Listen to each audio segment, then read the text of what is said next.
الإمام منستو منم غلام ہزار جان گرامی فدائے نام علی.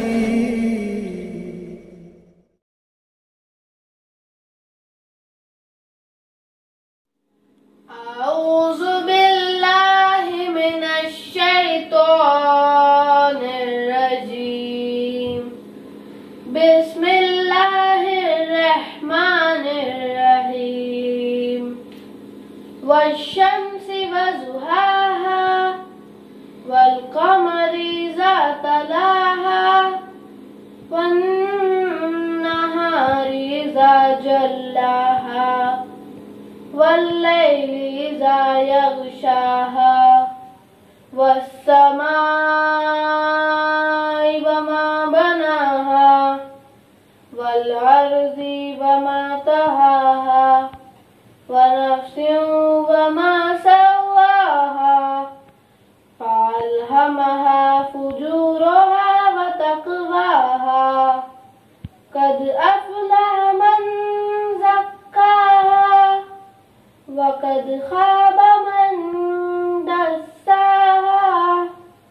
كذبت ثمود بطغواها إذ انبعث أشقاها فقال لهم رسول الله ناقة الله وسقياها فكذبوه فعقروها فدمدم عليهم ربهم بذنبهم فسواها ولا يخاف عقباها.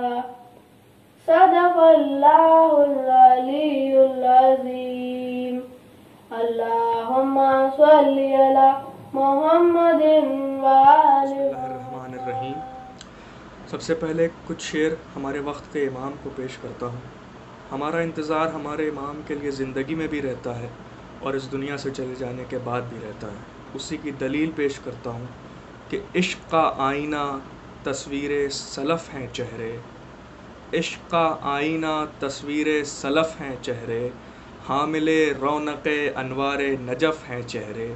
حامل رونق انوار نجف ہیں چہرے. اور انتظار اپنا کہاں ختم ہوا ہے مولا. انتظار اپنا کہاں ختم ہوا ہے مولا. قبر میں جا کے بھی کعبے کی طرف ہیں چہرے. قبر میں جا کے بھی کعبے کی طرف ہیں چہرے. اور امام حسین کی شان میں کچھ عرض کیا ہے کہ خیال خالق اکبر کے ہم خیال حسین. خیال خالق اکبر کے ہم خیال حسین. بشر کے روپ میں اللہ کا کمال حسین. اور جسے زوال نہیں ہے وہ لا زوال حسین. اور دل رسول کی دھڑکن علی کا لال حسین. اور حسین جیسے کسی کے بھی والدین نہیں. حسین جیسے کسی کے بھی والدین نہیں. بہت حسین ہے یوسف مگر حسین نہیں. بہت حسین ہے یوسف مگر حسین نہیں. سمندروں نے کیا جس کی تشنگی کو سلام. سمندروں نے کیا جس کی تشنگی کو سلام. نماز کرتی رہی جس کی بندگی کو سلام. کیا ہے موت نے خود جس کی زندگی کو سلام. زمانہ کرتا ہے اب تک اسی جری کو سلام. حیات موت کے سائے کو بانٹ دیتا ہے. حیات موت کے سائے کو بانٹ دیتا ہے. حسین تیغ کو شہرخ سے کاٹ دیتا ہے. حسین تیغ کو شہرخ سے کاٹ دیتا ہے. اور قبر کے منظر میں ہمیں اکثر ڈرایا جاتا ہے. تو کیا قبر میں ایسا کچھ ہے جس سے ڈرنے والی بات ہے؟ اسی میں خیال پیش کیا ہے جو ہم سب کا عقیدہ بھی ہے کہ جنت کا باغ قبر کی سوغات ہو گئی. جنت کا باغ قبر کی سوغات ہو گئی. ارے کیا موت جب علی سے ملاقات ہو گئی. کیا موت جب علی سے ملاقات ہو گئی. اور ایک اور شعر کہ کچھ کہو قبر کی سختی سے ڈرانے والوں، کچھ کہو قبر کی سختی سے ڈرانے والوں، وہ بھی مرتا ہے جسے ملنے علی آ جائیں، وہ بھی مرتا ہے جسے ملنے علی آ جائیں۔ اور کچھ نصرت دادا کے لیے لکھا ہے۔ نصرت دادا اس سے کچھ برس پہلے جب میں بیمار تھا تو روز مجھ سے ملنے آتے تھے اور کافی دیر مجھ سے باتیں کرتے تھے۔ ان سے بات کر کے مجھے بہت آرام محسوس ہوتا تھا۔ تو بہت مشکل ہوا اس کو قلم بند کرنا، لیکن کچھ لکھنے کی کوشش کری ہے۔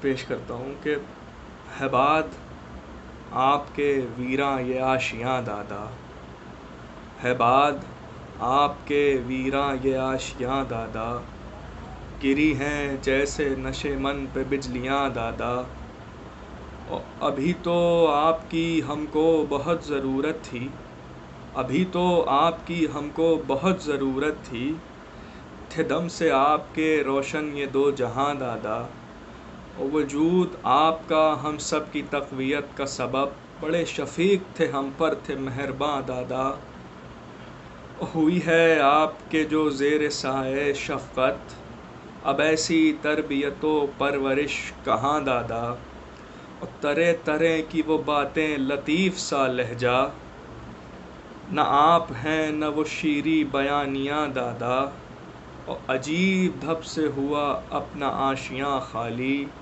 کہ جیسے سوکھ گیا دریا بے کراں دادا، اور نہ سہ سکیں غم فرقت گزر گئیں دادی، نہ سہ سکیں غم فرقت گزر گئیں دادی، جو بچ گئی ہیں فقط آہ و زاریاں دادا، جو بچ گئی ہیں فقط آہ و زاریاں دادا، اور عطا ہو صبر کی طاقت تمام بچوں کو، عطا ہو صبر کی طاقت تمام بچوں کو، رہے نگاہ میں کربل کا امتحان دادا، اور فراز دل کی جو حالت ہے ہم ہی جانتے ہیں، فراز دل کی جو حالت ہے ہم ہی جانتے ہیں، زباں سے درد وہ کیوں کر کریں بیاں دادا، زباں سے درد وہ کیوں کر کریں بیاں دادا۔ آپ حضرات ایک مرتبہ سورہ الحمد اور 3 مرتبہ سورہ توحید کی تلاوت فرما کر مرحوم نزہت حسین ابن ذریت حسین حسن بانو بنت مرتضی حسین کی ارواح کو بخش دیں۔ اللہم صل علی اللہم صل علی محمد وآل محمد، اللہم صل علی محمد وآل محمد۔ بسم اللہ الرحمن الرحیم، الحمد للہ رب العالمین، الرحمن الرحیم، مالک یوم الدین، ایاک نعبد و ایاک نستعین، اہدنا الصراط المستقیم، صراط الذین انعمت علیہم غیر المغضوب علیہم ولا الضالین۔ بسم اللہ الرحمن الرحیم، قل هو اللہ احد اللہ الصمد، لم یلد ولم یولد ولم یکن له کفوا احد۔ بسم اللہ الرحمن الرحیم، قل هو اللہ احد اللہ الصمد، لم یلد ولم یولد ولم یکن له کفوا احد۔ بسم اللہ الرحمن الرحیم، قل هو اللہ احد اللہ الصمد، لم یلد ولم یولد ولم یکن له کفوا احد۔ فذلک اللہ ربنا، اللہم صل علی ربنا تقبل منا انك انت السميع العليم۔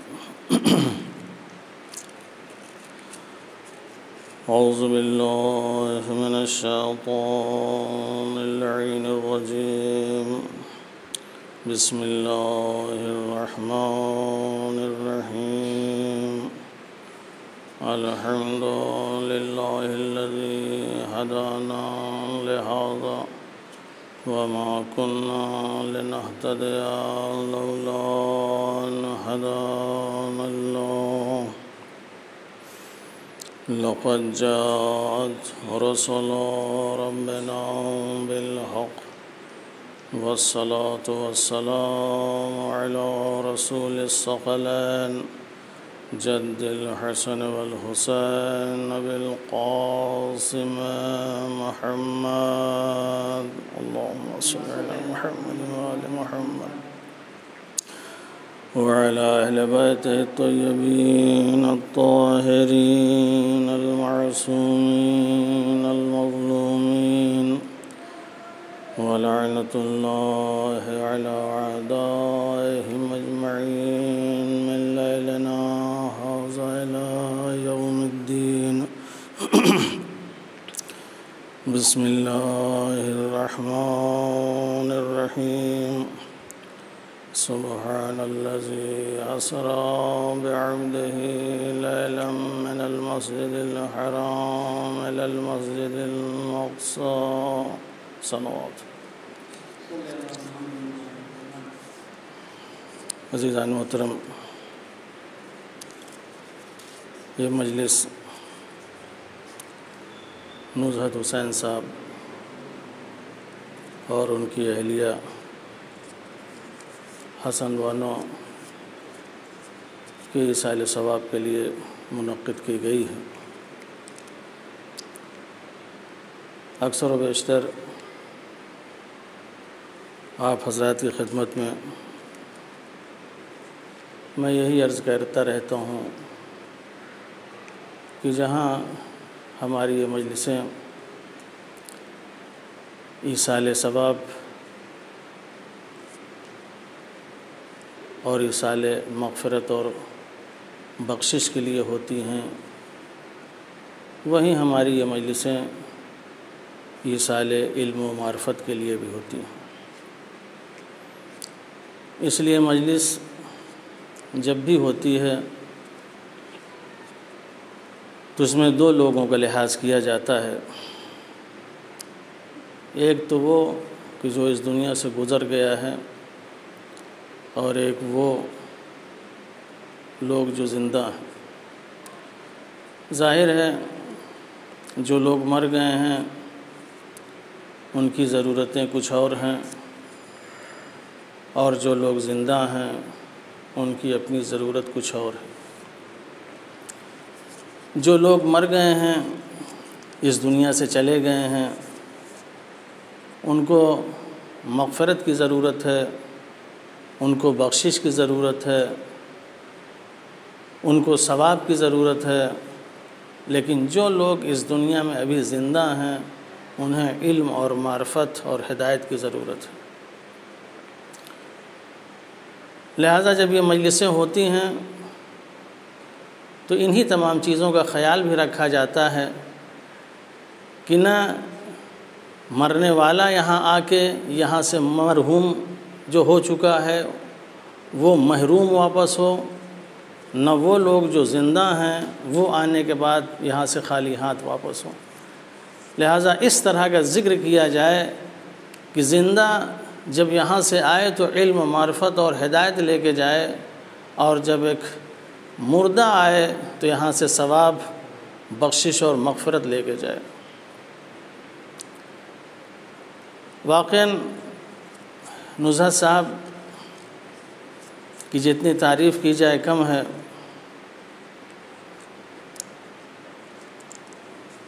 اور آج وہ ہمارے سامنے اور ہم لوگوں کے درمیان نہیں رہے، اس کا نہایت ہی ہم لوگوں کو افسوس ہے. لیکن یاد رکھیں دنیا میں کوئی بھی انسان ہمیشہ نہیں رہنے کے لیے آیا ہے، ایک نہ ایک دن اسے اس دنیا سے جانا ہے. لیکن جانا تو سب کو ہے، لیکن آنے اور جانے میں فرق ہونا چاہیے. اس لیے جب انسان آتا ہے تو انسان خالی ہاتھ آتا ہے. انسان جب آتا ہے تو اس کے یہاں نقص ہوتا ہے، اس کے یہاں کمیاں ہوتی ہیں، اس کے یہاں کمزوریاں ہوتی ہیں، اس کے یہاں ضعف ہوتا ہے، اس کے یہاں کسی طرح کا کوئی کمال نہیں ہوتا، اس کے اندر کسی طرح کے کوئی فضائل نہیں ہوتے، اس کے اندر نہ علم ہوتا ہے، اس کے اندر نہ معرفت ہوتی ہے، کچھ بھی نہیں ہوتا. جب وہ آتا ہے اس دنیا میں قرآن کہتا ہے واللہ اخرجکم من بطون امہاتکم لا تعلمون شیئا، جب ایک بچہ اس دنیا میں قدم رکھتا ہے بطن مادر سے تو اس کے پاس کسی طرح کا کوئی علم نہیں ہوتا، نہ کوئی ہنر ہوتا ہے، نہ کوئی فن ہوتا ہے، نہ اس کے پاس کسی طرح کا کوئی کمال ہوتا ہے۔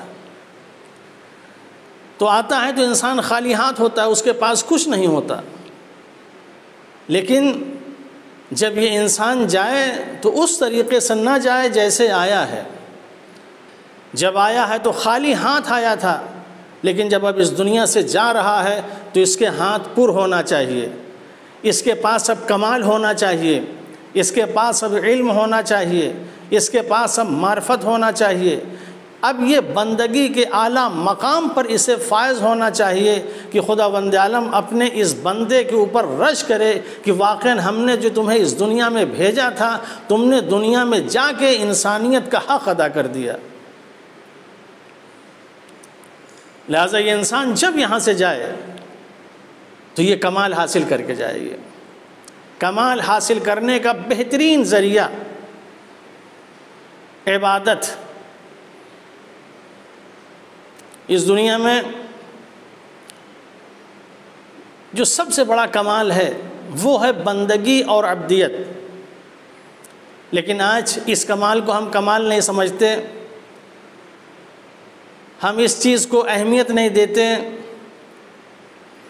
ہم اپنی زندگی میں اگر کسی چیز کو کمال سمجھتے ہیں تو کسی عہدے پر فائز ہو جانا، کسی منصب کے اوپر فائز ہو جانا، دولت اکٹھا کر لینا، گھر بنوا لینا، عالی شان گاڑی لے لینا، ہم ان تمام چیزوں کو اپنے لیے کمال سمجھتے ہیں، ہم ان تمام چیزوں کو اپنے لیے فخر سمجھتے ہیں، ہم ان تمام چیزوں کو اپنے لیے باعث بلندی سمجھتے ہیں، ہم ان تمام چیزوں کو اپنے لیے عروج اور بلندی سمجھتے ہیں، جبکہ یہ ساری چیزیں نہ یہ فخر کے لائق ہیں، عہدہ فخر کے لائق نہیں ہیں، دولت فخر کے لائق نہیں ہیں۔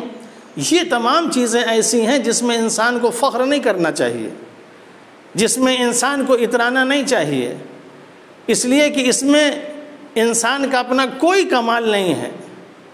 اگر انسان فخر کرنا چاہتا ہے تو فخر بندگی پہ کرے، انسان اگر فخر کرنا چاہتا ہے تو عبدیت پہ کرے۔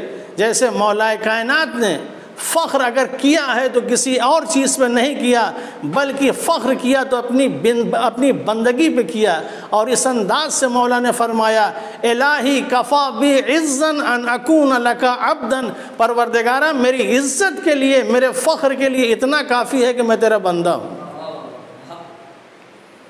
حکومت ملنے کے بعد فخر نہیں کیا، جنگیں فتح کرنے کے بعد فخر نہیں کیا، فخر کہاں کر رہے ہیں؟ بندگی پہ کر رہے ہیں، عبدیت پہ کر رہے ہیں۔ انسان کو جب فخر کرنا چاہیے تو اس جگہ فخر کرنا چاہیے، باقی اور کسی مقام پر فخر نہیں کرنا چاہیے۔ انسان سب سے پہلے خدا کا بندہ بنے، عبدیت کے مقام پر فائز ہو، یہی انسان کی سب سے بڑی ترقی ہے، یہی انسان کی سب سے بڑی معراج ہے، یہی انسان کے لیے سب سے بڑا عروج ہے کہ انسان مقام عبدیت پر فائز ہو جائے، انسان مقام بندگی پر فائز ہو جائے۔ لیکن یہی چیز ہمارے پاس نہیں۔ ہم ان تمام چیزوں پہ فخر کرتے ہیں جس پہ فخر نہیں کرنا چاہیے۔ علی علیہ السلام کے پاس کیا نہیں تھا؟ سب کچھ تھا، لیکن فخر کیا تو کس بات پر کیا؟ بندگی پہ کیا۔ لیکن ہم فخر کرتے ہیں تو کس چیز پہ کرتے ہیں؟ ذرا سی دولت ہاتھ آ گئی فخر کرنے لگتے ہیں، سینہ تان کے چلنے لگتے ہیں، کسی کو اپنے خاطر میں نہیں لاتے، سب کو حقیر سمجھتے ہیں، سب کو کمتر سمجھتے ہیں۔ یہ کیوں سمجھتے ہیں؟ اس لیے کہ اپنے آپ کو بندہ نہیں سمجھ رہے ہیں۔ جس دن ایک انسان اپنے آپ کو بندہ سمجھ لے اس دن فخر کرنا بھول جائے گا، اس دن غرور کرنا بھول جائے گا، اس دن گھمنڈ کرنا بھول جائے گا۔ یہ فخر اسی لیے کر رہا ہے کہ وہ اپنے آپ کو کسی کا بندہ نہیں سمجھ رہا ہے، اپنے آپ کو وہ خود سب کچھ سمجھ لے رہا ہے کہ میں جو ہوں وہی سب کچھ ہے، میرے علاوہ کوئی اور نہیں ہے، جبکہ اس انسان کی کوئی حقیقت نہیں ہے، اس انسان کی کوئی حیثیت نہیں ہے، اس انسان کو فخر کرنے کا کوئی حق ہی نہیں ہے۔ لہذا کسی اور چیز بھی یہ فخر نہیں کر سکتا. لیکن جب یہ انسان عبدیت سے خارج ہو جاتا ہے، بندگی سے خارج ہو جاتا ہے، تو یہ فخر کرنے لگتا ہے، یہ غرور کرنے لگتا ہے، یہ گھمنڈ کرنے لگتا ہے. لیکن جو مقام عبدیت پہ فائز ہوتا ہے، جو مقام بندگی پر فائز ہوتا ہے، اس کے یہاں پھر فخر نظر نہیں آئے گا. دعائے کمیل میں جب اس کے جملے آپ پڑھیں گے تو وہ یہ کہتا ہوا نظر آئے گا، انا عبد ذلیل حقیر مسکین مستکین مستجیر. پروردگارہ میں تیرا عبد ہوں، ذلیل ہوں، حقیر ہوں، مسکین ہوں، مستکین ہوں. عزیزو، جب مولائے کائنات جیسا انسان اپنے آپ کو عبد ذلیل اور حقیر و مسکین و مستکین کہہ رہا ہے، تو ہم ان کے چاہنے والے، ہم ان کے ماننے والے ہو کے ہم کیوں ایسے فخر کرتے ہیں جو ایک انسان کے لیے زیب نہیں دیتا، جو ایک انسان کے شایان شان نہیں ہے. انسان کو فخر کرنے کا کوئی حق نہیں ہے. فخر کرنا ہو تو عبدیت پہ فخر کریں، فخر کرنا ہو تو بندگی پہ فخر کریں. جب انسان عبدیت سے خارج ہو جاتا ہے تو وہاں کسی طرح کا پھر انسان کے اندر غرور اور گھمنڈ کے علاوہ کچھ نہیں ہوتا. مشہور واقعہ ہے، ایک شخص تھا، دولت مند تھا، اس کے پاس تخت تھا، تاج تھا، بہت مالدار انسان تھا. وہ خدا کو بھول چکا تھا. خدا کیا ہے یہ وہ فراموش کر چکا تھا. ہر روز دولت کے نشے میں چور، شراب و کباب کی محفلیں، رقص و سرور کا ماحول، اس کے علاوہ کوئی اور اس کے پاس کام نہ تھا. ہمیشہ اس کے یہاں ناچ گانا ہوتا رہتا تھا، شراب کا جام چلتا رہتا تھا، رقص و سرور کرنے والی عورتیں رقص کرتی رہتی تھیں، بس اس کا مشغلہ یہی تھا. اور یہ ساری چیزیں علل اعلان کرتا تھا، یہاں تک کہ جو پاس پڑوس والے تھے ان کو بہت اذیت ہوتی تھی، وہ کافی پریشان تھے. لیکن چونکہ بڑے باپ کا بیٹا تھا، صاحب حیثیت تھا، مال و دولت والا تھا، کسی کی ہمت اور جرت نہ تھی کہ اس کو کچھ کہتا، اس کو ٹوکتا کہ آپ یہ کیا کر رہے ہیں. جیسے آج ہمارے یہاں بھی ہے، ذرا سا کوئی صاحب حیثیت ہو جاتا ہے تو پھر وہ آس پڑوس کا خیال نہیں کرتا، وہ پھر منمانی کرتا ہے، جو اس کا دل چاہتا ہے وہ کرتا ہے. لوگوں کو تکلیف ہو رہی ہے تو ہونے دیں، لوگوں کو اذیت ہو رہی ہے تو ہونے دیں، کسی کو وہ خاطر میں نہیں لاتے. کوئی بیمار ہے، مریض ہے، ہمارے شور غل کرنے سے اس کو اذیت ہوگی، تکلیف ہوگی، ہماری صحت پہ اثر نہیں پڑتا. آج ہمارے ہاں بھی ایسے بہت سے صاحب حیثیت لوگ ہیں کہ کسی کی مصیبت اور کسی پریشانی کو ہم خاطر میں نہیں لاتے. اس کے لیے بھی جتنے پڑوسی تھے، محلے والے تھے، سب کے سب پریشان تھے. لیکن کہے کون؟ کسی کی ہمت نہیں تھی، جرت نہیں تھی کہ اس کے پاس جا کے کوئی کہے کہ آپ یہ کیا کر رہے ہیں، ہم لوگوں کی نیندیں حرام ہو گئی ہیں، ہم لوگ سکون سے سو نہیں پا رہے ہیں، ہم لوگوں کو اذیت ہو رہی ہے، تکلیف ہو رہی، کسی کو کہنے کی ہمت نہیں ہوتی تھی. ایک دن یہی اس کے گھر میں رقص و سرور کی محفل گرم تھی. گھر کی کنیز کوڑا جمع کر کے باہر پھینکنے کے لیے آئی. ادھر سے امام موسی کاظم علیہ السلام آ رہے تھے. جیسے دیکھا اس کنیز کو کہ کوڑا پھینک کے جا رہی، اس کو روکا اور روک کے پوچھا، پتا یہ گھر کس کا ہے؟ کنیز نے بتایا یہ ایک آقا زادہ ہے، صاحب حیثیت ہے، مالدار ہے، دولت مند ہے، اس کے یہاں روز اسی طریقے سے یہ محفل سجی رہتی ہے. کہا یہ اتنی تیز آواز، باہر تک آواز آ رہی ہے، اس سے لوگوں کو اذیت نہیں ہوتی، لوگوں کو تکلیف نہیں ہوتی؟ کہا ہوتی ہوگی، مگر اس کا انداز یہی ہے، یہ اسی طریقے سے ہر روز کرتا ہے۔ امام نے اس کنیز سے پوچھا یہ بتا یہ روز ایسے ہی کرتا ہے؟ کہاں یہ روز اسی طرح کرتا ہے، کسی کی ہمت نہیں کسی کچھ کہے۔ تو امام نے فرمایا ایک جملہ کہا کہ یہ شاید اپنے آپ کو آزاد سمجھتا ہے، کسی کا غلام اور عبد نہیں سمجھتا۔ اگر یہ اپنے آپ کو غلام اور کسی کا عبد یہ سمجھتا تو جس طریقے سے یہ بلند آواز سے اور یہ ناچ گانا شراب کباب ان تمام چیزوں میں یہ مست ہے، کبھی بھی ایسا نہ کرتا۔ بس اتنا جملہ امام نے کہا اور امام جو ہے چلے۔ کنیز گھر محل کے اندر داخل ہوئی، اس نے پوچھا کیوں اتنی تاخیر کر دی؟ کہا میں کوڑا پھینک کے آ رہی تھی، ایک شخص مل گیا اور اس نے مجھ سے کچھ سوالات کرنے شروع کر دیے جس کی وجہ سے دیر ہو گئی۔ کہا اس نے کیا کہا؟ کہا اس نے جاتے جاتے یہ کہا کہ یہ سب اپنے گھر میں جو اس طرح کا کام یہ کر رہا ہے، یہ رقص و سرور کی جو محفلیں سجا رہا ہے، یہ شراب و کباب کا جو دور چل رہا ہے، یہ اپنے آپ کو آزاد سمجھتا ہے، غلام نہیں سمجھتا۔ بس اتنا جملہ سننا تھا، یہ آزاد اور غلام اس کے دل پہ جا کے یہ ایسا لگا یہ جملہ کہ تخت سے کودا، اور کودنے کے بعد ننگے پیر کنیز سے کہتا ہے کہ بتا وہ کہاں گیا، وہ کس طرف گیا؟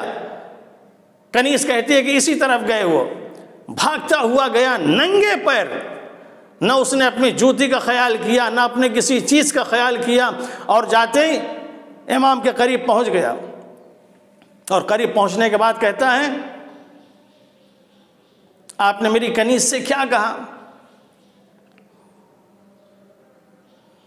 امام کاظم علیہ السلام نے پھر فرمایا میں نے اسے یہی کہا کہ اپنے آپ کو آزاد سمجھتا ہے، اگر غلام سمجھتا، کسی کا بندہ سمجھتا تو کبھی بھی ایسی حرکت نہ کرتا۔ بس یہی چیز سننا تھی۔ کہتا ہے آپ کوئی اور نہیں، آپ وقت کے امام ہیں، اور یہ کہہ کے وہ جو ہے پیروں کے اوپر گر پڑا، اور گرنے کے بعد کہتا ہے آج سے میں یہ تمام چیزیں چھوڑ دیتا ہوں، تمام چیزیں ترک کر دیتا ہوں۔ واقعاً آپ نے صحیح کہا کہ میں اپنے آپ کو آزاد سمجھتا تھا، میں اپنے آپ کو سب سے افضل سمجھتا تھا، میں اپنے آپ کو سب سے بہتر سمجھتا تھا، میں یہ نہیں سمجھتا تھا کہ کوئی خدا بھی ہے، کوئی رسول بھی ہے، کوئی امام بھی ہے، اسی لیے میں ان تمام برائیوں میں مبتلا تھا۔ آج سے میں تسلیم کرتا ہوں کہ واقعاً میں کسی کا عبد اور بندہ ہوں، اور کوئی ہمارا آقا اور مولا ہے۔ بس اس کے ذہن میں یہ دل و دماغ میں یہ چیز بیٹھ گئی، اور بیٹھنے کے بعد تاریخ لکھتی ہے جب تک وہ زندہ رہا، راہ راست پہ رہا، اللہ کو اپنا اللہ سمجھتا رہا، رسول کو اپنا رسول سمجھتا رہا، اور ہمیشہ ننگے پیر چلتا رہا۔ پھر کبھی اس نے جوتی نہیں پہنی، اس لیے اس کو بشر حافی کے نام سے یاد کرنے لگے لوگ، اور وہ اسی عالم میں پھر مومن کی حیثیت سے دنیا سے رخصت ہو گیا۔ تو ایک معمولی سی چیز اس کے دل پہ جا کے ایسے لگی کہ وہ راہ راست پہ آ گیا، اور اپنے آپ کو کسی کا غلام اور اپنے آپ کو کسی کا بندہ سمجھنے لگا۔ بس مسئلہ ہمارے ساتھ یہی ہے، آج جو ہم دنیا میں اس طریقے سے جی رہے ہیں، جو اس طریقے سے زندگی بسر کر رہے ہیں، اس کی وجہ صرف یہ ہے کہ ہم اپنے آپ کو آزاد سمجھ رہے ہیں۔ ہم اللہ کو فراموش کر چکے ہیں، ہم رسول کو فراموش کر چکے ہیں، ہم کسی سے ڈرتے نہیں، ہم کسی سے خوف نہیں کھاتے۔ دیکھیں ہمارے ڈر کا عالم کیا ہے۔ ہم آج روڈوں پہ اگر کیمرے لگے ہوئے ہیں تو ان کیمروں سے ہم ڈر رہے ہیں، مگر خدا کہہ رہا ہے کہ میں تمہیں دیکھ رہا ہوں، تم ہماری نظروں کے سامنے ہو، میری زمین تمہاری نگرانی کر رہی ہے۔ امام زمانہ علیہ السلام کہتے ہیں میں تمہیں دیکھ رہا ہوں، ہم تمہاری نگرانی کر رہے ہیں، لیکن عزیزو یہ انسان ایک معمولی سے کیمرے سے تو ڈر رہا ہے، لیکن جس خالق و مالک نے اس انسان کو پیدا کیا یہ اس کو بھول گیا اور اس کا ڈر اپنے دل سے نکال دیا۔ جس امام کو مان کے وہ امام کے پیچھے اور نقش قدم پہ چلتا ہے اسی امام کو فراموش کر دیا، اسی امام کو اس نے چھوڑ دیا، اسی امام کو اس کے دل میں ڈر نہ رہا، تو پھر کیسی توحید اور کیسی امامت۔ انسان پھر زبانی توحید کا دعویٰ کر سکتا ہے،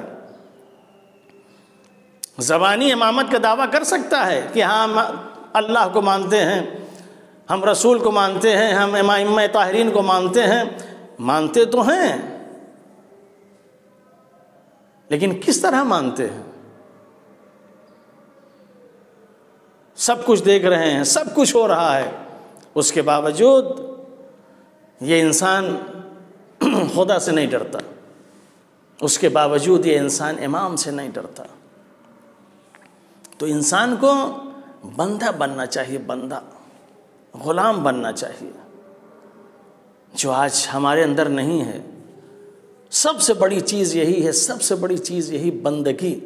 جس دن انسان مقام بندگی پر فائز ہو جائے گا اسی دن اسے بلندی حاصل ہوگی، اسی دن اسے معراج حاصل ہوگی۔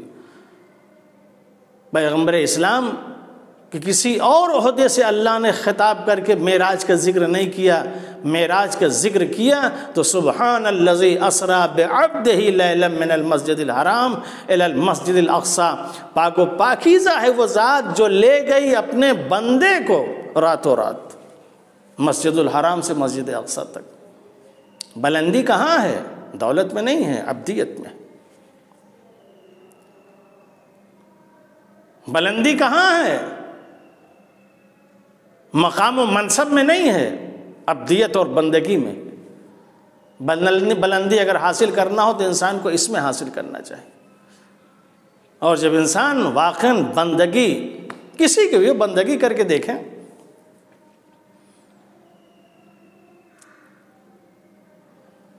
بندگی کر کے دیکھیں، اللہ کی بندگی دیکھیں، اگر کسی کو اپنا آقا سمجھ رہے ہیں تو واقعاً آقا سمجھیے۔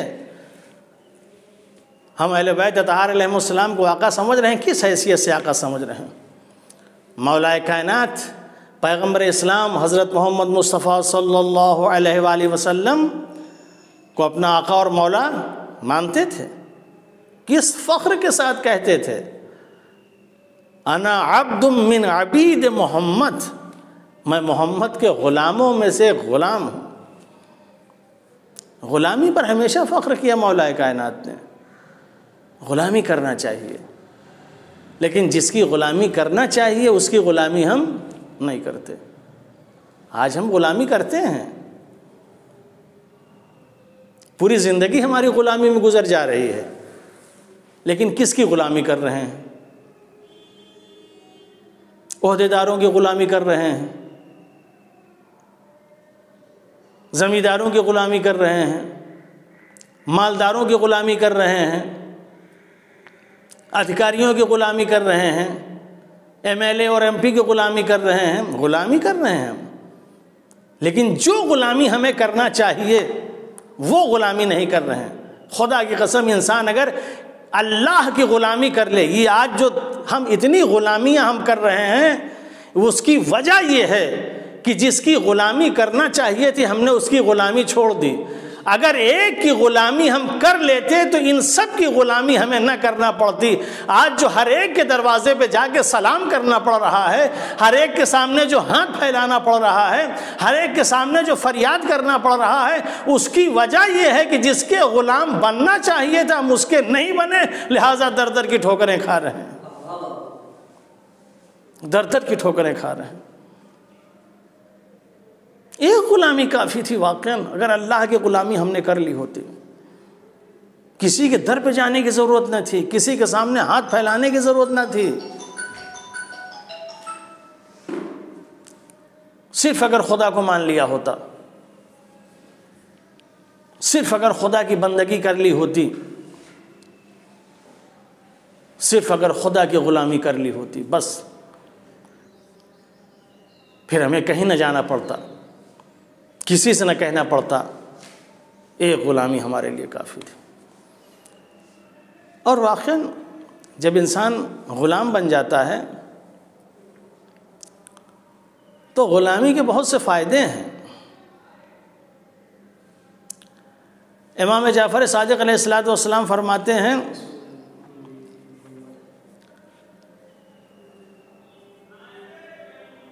غلامی جب انسان واقعاً ایک مخلص غلام ہو جاتا ہے، مخلصانہ غلامی جب کسی کے اندر آ جاتی ہے، خدا کا واقعی جب کوئی غلام ہو جاتا ہے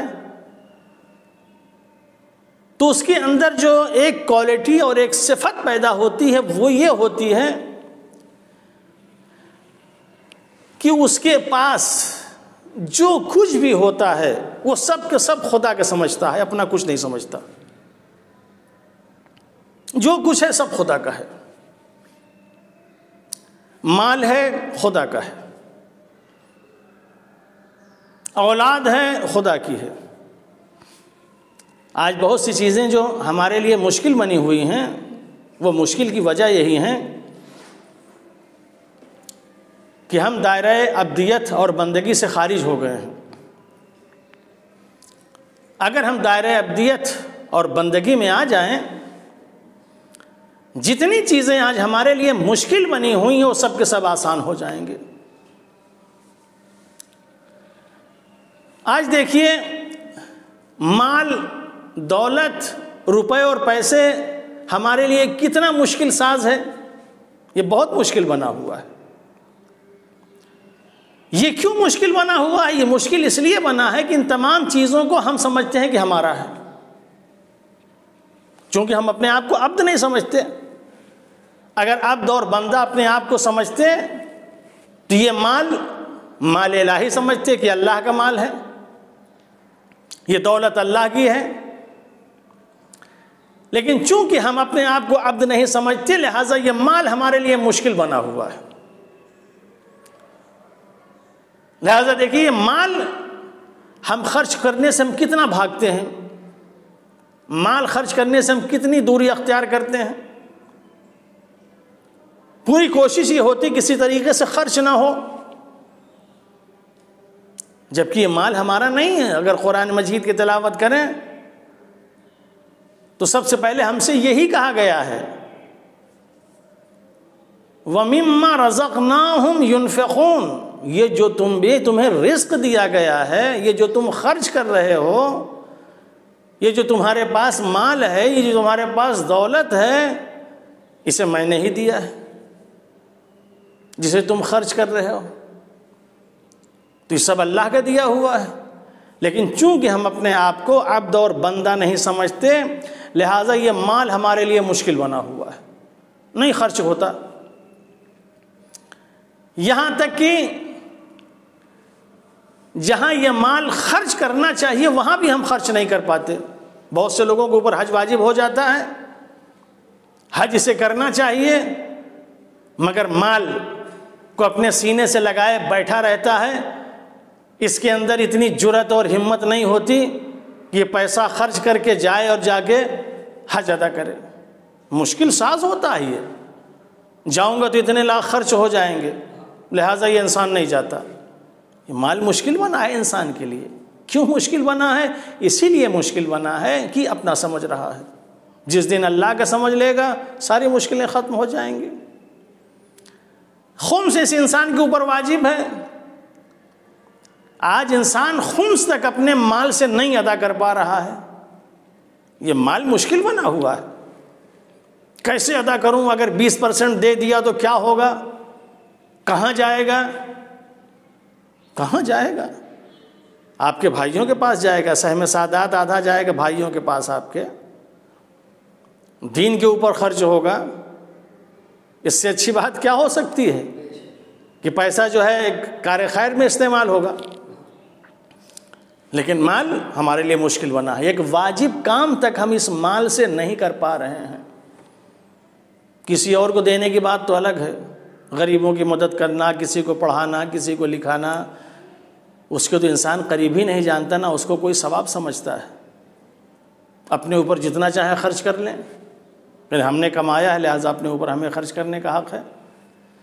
یہ مال ہمارے لیے مشکل بنا ہوا ہے۔ جس دن ہم اپنے آپ کو خدا کا بندہ سمجھ لیں گے اس دن یہ مال ہمارے لیے آسان ہو جائے گا، پھر ہم خرچ کرنے سے مال پیچھے نہیں ہٹیں گے۔ جہاں بھی مانگا جائے گا، جہاں بھی سوال کیا جائے گا، ہم مال دے دیں گے۔ جان آج ہمارے لیے کتنی مشکل بنی ہوئی ہے، ہم جان دینے کے لیے تیار نہیں ہیں، چونکہ ہم جان کو ہم نے اپنے لیے سمجھا ہے۔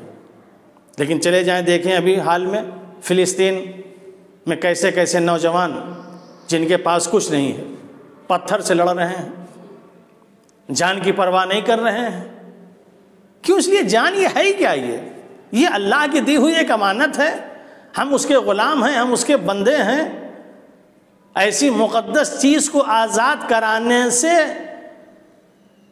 کرانے کے لیے اگر یہ جسم قربان ہو جاتا ہے تو قربان ہو جائے، مگر وہ ایک چیز بچ جائے، وہ اہم ہے، وہ اپنی جان دے رہے ہیں۔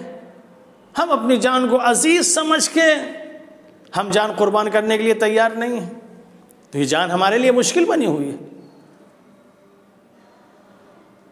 جان کے لیے ہم کتنا بھاگتے ہیں، پوری دولت لٹا دیتے ہیں، یہ جان نہ جانے پائے، سب کچھ چلی جائے، جان کے پیچھے انسان بھاگ رہا ہے۔ کیوں مشکل بنی ہوئی ہے؟ اسی لیے ہم خدا کا عبد نہیں سمجھتے، بندہ نہیں سمجھتے۔ جس دن عبد اور بندہ سمجھ لیں ہم اس کی امانت ہیں، اس کی بارگاہ میں ہم کو جانا ہے، انسان کے لیے آسان ہو جائے گا۔ یہ ہمارے لیے کیا بنی ہے؟ مشکل بنی ہوئی ہے۔ مال ہمارے لیے مشکل ہے، جان ہمارے لیے مشکل ہے، لیکن جو لوگ عبد ہوتے ہیں، خدا کے بندے ہوتے ہیں، ان کے لیے ساری چیزیں آسان ہوتی ہیں، ساری چیزیں آسان ہوتی ہیں۔ واقعاً ہم اپنے آپ کو اگر بندہ بنا لیں، ہم اگر خدا کے بندے ہیں تو جتنی ہماری موتیں ہو رہی ہیں سب آسان ہو جائیں گی۔ نصرت صاحب کا غم ہمارے لیے آسان ہو جائے گا، ان کی اہلیہ کا غم ہمارے لیے آسان ہو جائے گا، ان کے داماد کا غم ہمارے لیے آسان ہو جائے گا، یہ سارے غم ہمارے لیے آسان ہو جائیں گے جس دن ہم خدا کے بندے سمجھ لیں اپنے آپ کو کہ واقعاً ہم خدا کے بندے ہیں، ساری چیزیں آسان ہو جائیں گی، یہ سارے غم ہمارے لیے غم نہیں رہ جائیں گے۔ جو واقعاً اللہ کے بندے ہوتے ہیں ان کے سامنے یہ غم نہیں رہتا۔ کربلا میں امام حسین علیہ السلام کے لیے، کربلا حسین کے لیے کیوں آسان ہو گئی تھی؟ کیوں آسان ہو گئی تھی؟ علی اکبر جیسا بیٹا خدا کی راہ میں بھیجنا حسین کے لیے کیوں آسان تھا؟ علی اصغر جیسا بیٹا خدا کی بارگاہ میں قربان کرنا حسین ابن علی کے لیے کیوں آسان تھا؟ قاسم جیسا بھتیجا راہ خدا میں قربان کرنا حسین کے لیے کیوں آسان تھا؟ عباس جیسا بھائی حسین کے لیے کیوں آسان تھا؟ اور خود اپنی جان خدا کی بارگاہ میں پیش کرنا حسین کے لیے کیوں آسان تھا؟ کیا یہ آسان ہے؟ آج دیکھیں ہمارے یہاں کسی کا انتقال ہو جا رہا ہے، آنسو رک نہیں رہے ہیں۔ حسین ابن علی کو دیکھیں کربلا کے میدان میں، جیسے جیسے شہیدوں کی تعداد بڑھتی جا رہی ہے، تاریخ لکھتی ہے کہ ویسے ویسے حسین ابن علی کے چہرے پر رنگ حسین ابن علی کے چہرے کا نکھار بڑھتا جا رہا تھا۔ ان کا چہرہ حشاش بشاش نظر آ رہا تھا۔ کیوں؟ کیا علی اکبر کا شہید ہونا ان کے لیے غم نہیں تھا؟ جناب قاسم کا شہید ہونا ان کے لیے غم نہیں تھا؟ غم تھا، مگر یہ ایسی بندگی اور ایسی عبدیت پر فائز تھے جس کی گواہی قرآن نے دی، یا ایھا النفس المطمئنۃ ارجعی الی ربک راضیۃ مرضیہ فادخلی فی عبادی۔ حسین تم میرے بندوں میں داخل ہو گئے ہو، لہٰذا تم جنت میں چلے آؤ، جنت تمہارا انتظار کر رہی ہے۔ تو حسین جیسا عبد کربلا کے میدان میں تھا، یہی وجہ تھی کہ حسین کی بندگی نے حسین کے لیے ساری چیزوں کو آسان کر دیا، خیموں کا جلنا آسان کر دیا، حسین کے بچوں کا شہید ہونا آسان کر دیا، حسین کے لیے ساری قربانیوں کو آسان کر دیا۔